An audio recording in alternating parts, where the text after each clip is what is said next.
Кыргыз Республикасынын билим берүү жана илим министрлиги билим сапатын жакшыртуу үчүн жаңы мыйзам кабыл алган. Буга байланыштуу Кыргыз билим берүү академиясы эл аралык билим берүүнүн стандарттары, аны менен катар билим берүүнүн сапатын жакшыртуу максатында Америка Кошмо Штатынын билим берүү департаментинин эксперти Мелоди Шоп тажрыйбасы менен бөлүштү. Мелоди айым, саламатсызбы? Өлкөбүзгө кош келдиңиз. Well, thank you so much for inviting me, for being here. I'm just very honored. Сиз Кыргызстанга Америка Кошмо Штаттарынын билим берүү системасы боюнча тажрыйба бөлүшүү үчүн келген экенсиз. 2 жума бою кандай талкуулар болду? Сиздин сапарыңыз максатына жеттиби? So I was invited here on behalf of the U.S. Embassy with the U.S. Speakers Program. Мен Америкалык элчиликтин чакыруусу менен US Speakers деген программанын алкагында чакырылдым. Азыр менин негизги максатым бул жерде билим берүү министрлиги менен келечектеги билим берүү системасы кантип жакшыртуу боюнча ой бөлүшүү. Бул сапар мен үчүн бир гана билим берүү системалары туурасында мүмкүнчүлүк берген жок. Бул АКШдагы билим берүү ыкмаларын кантип Кыргызстанда билим берүүнү жакшыртуу үчүн пайдалана алат деген маселенин алкагында сүйлөшүүлөргө жол берилди. Сиз мага сиздин иш сапарыңыз ишке аштыбы деген суроону бердиңиз. Ооба, ишке ашты десем болот. Биз бири-бирибизден билим берүү тармагындагы түрдүү маселелер боюнча тажрыйба алмаштык, билимибизди алдык. Мен Кыргыз Республикасынын билим берүү системасы менен таанышып чыктым. Ошондуктан министрликтин эмгегин жогору баалайт элем. Себеби алар келечектеги билим берүү системасын куруу үчүн абдан чоң эмгек жасаптыр. Биз ар бир жолу бир маселени талкуулап жаткан учурда жаңы маселелер чыгып жатты дагы жаңы мүмкүнчүлүктөрдү талкуулап жаттык. Ошон үчүн мен айтат элем, мындан ары жакшыртуулар бир гана министрликтин көз каранды эмес, бүтүндөй билим берүү системасына да көз каранды. Сиз ушул Кыргызстандын билим берүү системасы боюнча жакшы таанышкандыгыңызды айттыңыз, бирок азыр дүйнө мындай тез өнүгүп жатпайбы? Ошол нерсени эске алганда биздин Кыргызстандын билим берүү системасы азыркы дүйнөлүк агымдан артта калып аткан жокпу? Жалпысынан кандай баа бердиңиз биздин билим берүү системасына?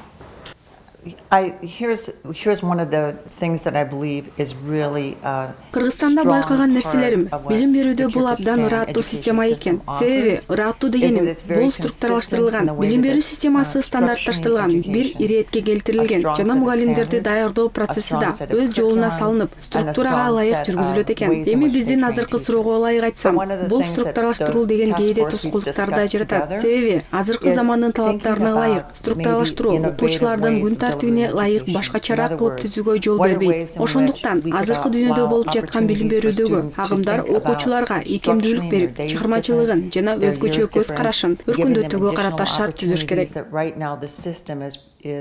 Very structured in the way that it doesn't allow for a lot of flexibility. Ушул суроого эле улай, жогоруда айткандай ушул глобалдашуу доорунда техника болуп көрбөгөндө өнүгүп аткан учурдагы заманбап мектеп, заманбап билим берүү кандай болуш керек? I think that in the way in which our world allows us to use technology. Азыр технологиялар тез өнүгүп жаткан учурда биз окуучуларга көп мүмкүнчүлүк түзүшүбүз керек. Аны менен катар мугалимдерге дагы. Себеби мугалимдер үчүн коомдо дагы мүмкүнчүлүктөр бар. Мурда бир гана өлкө ичинде гана билим берүү системасы түптөлсө, азыркы учурда башка мамлекеттерден тажрыйбасын кабыл алып, башка өлкөдөгү мугалим жана окуучулар ортосундагы алакаларды түзүү өтө маанилүү. Азыркы билим берүү ушул замандын дагы келечектин экономикасына дагы чоң таасир эте турган тармак десем болот. Азыр көптөгөн жаңы идеяларды алып келип жаткан вакыт. Having students to be able to interact with other students from across the world and the country, as well as teachers, is really a way in which you can continue to build your economy to be even stronger with the educational focus. АКШнын билим берүү системасы эмнеси менен айырмаланат, өзгөчөлөнөт башкалар менен салыштырмалуу? One of the things that I've noticed it's quite different. Мисалы, Кыргызстандын билим берүүсү менен салыштырсам, АКШнын өзгөчөлүгү көбүрөөк икемдүүлүк жана эркиндик окуучуларга да көбүрөөк күн тартибин пландаштырууга, ошондой эле мугалимдерге да эркиндик бар экенин, предметин кандай жолдор менен балдарга түшүндүрүү жагынан. Сиз өзүңүздүн ушул 2 жумалык сапарыңыздын алкагында мисалы Кыргызстандын билим берүү системасына кандай сунуштарды же кеңештерди бердиңиз? Сиздердин билим берүү системасынан биз эмнелерди алсак болот? There was a couple things that they found particularly interesting. Мен берген кеңештеримдин бир экөөсү кыргыз кесиптештериме абдан кызыктуу көрүндү. Биринчиси, жыл бою үзүлбөгөн окуу жылы. Эгер билим берүүгө мындай системаны киргизсек, берилген сабактын саны көбөйөт.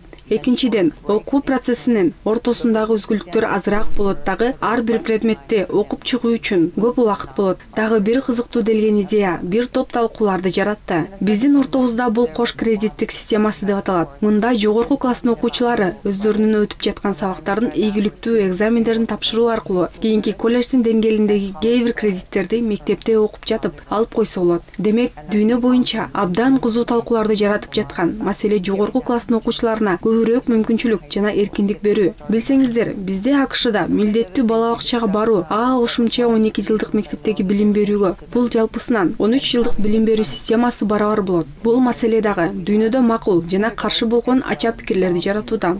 Дагы биз көп жолу талкуулаган маселелердин бири STEM боюнча билим берүү. STEM боюнча Кыргызстан көңүл чордоонунда болуп жатат. Көп жылдар бою Америка Кошмо Штаттарында да көп талкууланган маселелердин бири.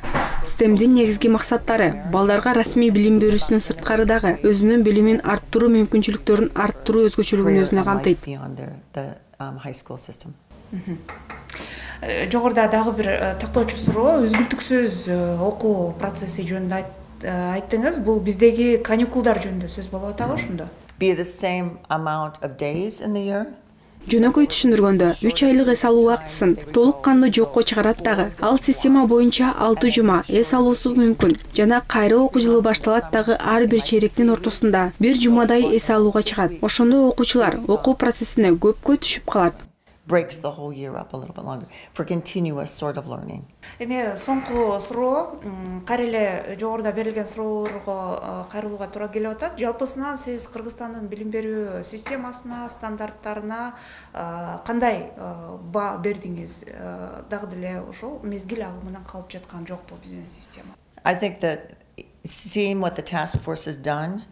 Мен тиешелүү жумушчу топтор менен жолуктум, сүйлөштүм. Алар абдан эмгек сарптап жатышат. Билим берүү системасынын алкалашы үчүн бул үчүн жогорку баа бериш керек. Алардын иштөө процесстеринде жакшы жетишкендиктер жаралып жатат. Мен ошон үчүн айтпайт элем, Кыргызстан дүйнөлүк билим берүү стандарттарынан артта калды деп. Аларды жакшыртуу боюнча көп эмгек жасалып жатат. Мен айткым келет, биз да билим берүүгө багытталган айрым өзгөчөлүктөрдү Кыргызстандан үйрөнүшүбүз керек. Бул заманда биз силерден үйрөнө турган заман десем болот. Канчалык өзгөчөлөнгөн өлкөдөн же ар түрдүү өлкөдөн келбеген, бирок сен иштеп жаткан максаттарың келген өлкөдөгү адамдар менен дал келсе, анда адамдарда жаңы мамиле түзүүгө жана достук алакаларды түзүүгө жаңы мүмкүнчүлүктөр түзүлөт экен. Бул сапар мен үчүн ушундай мүмкүнчүлүктөрдүн сапары болду. Мен чындыгында жаңы тааныштарды, жаңы досторду күттүм. Мен ушул үчүн абдан ыраазымын.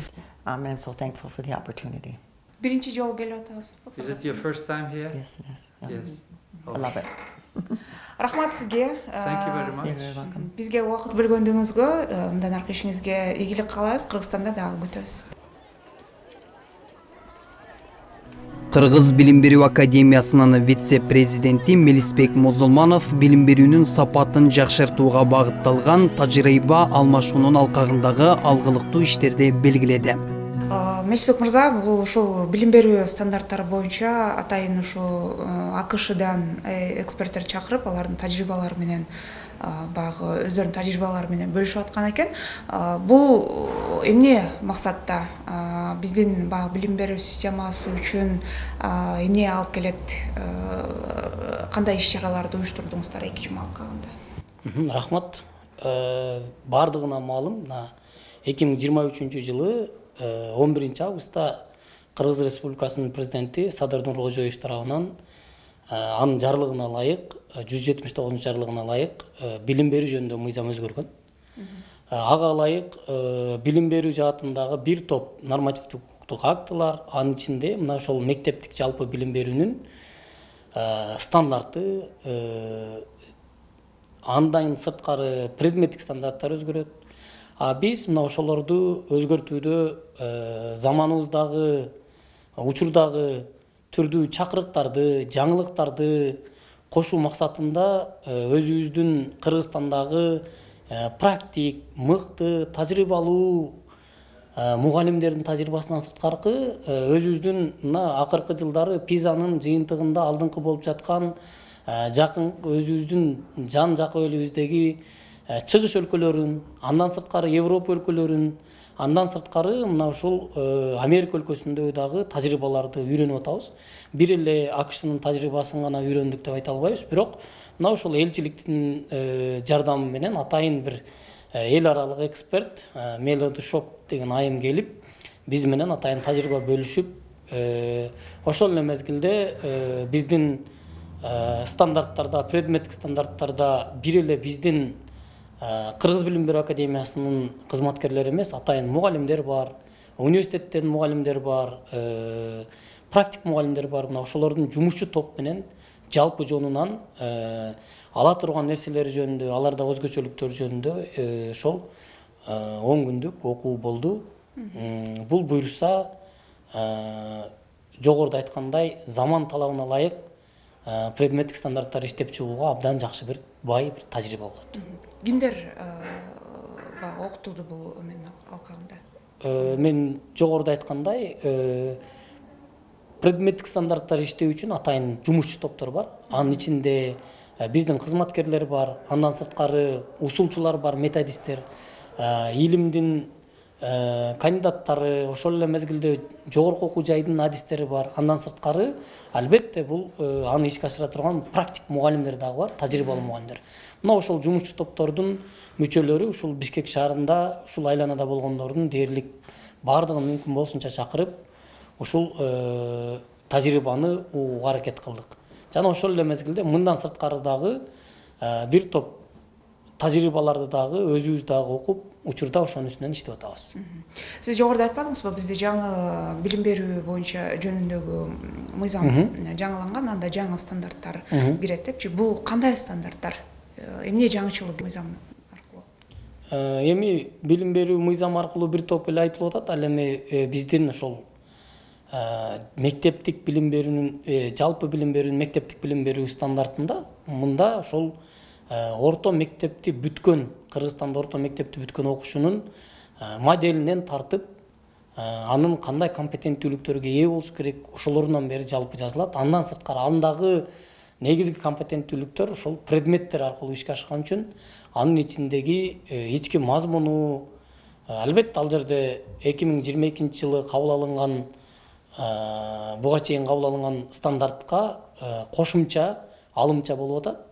Ал жерде ошо негизинен буйруса ошол окуучулардан кандай билгичтиктерге, компетенттүүлүктөргө ээ болуш керек, заманбап кандай көндүмдөр, мисалы айтып атабыз, жашыл экономика деп атабыз, медиа сабаттуулук деп атабыз, финансылык сабаттуулук деп атабыз. Ошолордун кантип калыптандырабыз дегендин алкагында дагы бир тобун айта албай калдым. Ошолордун алкагында буйруса жаңылануулар болуп атат.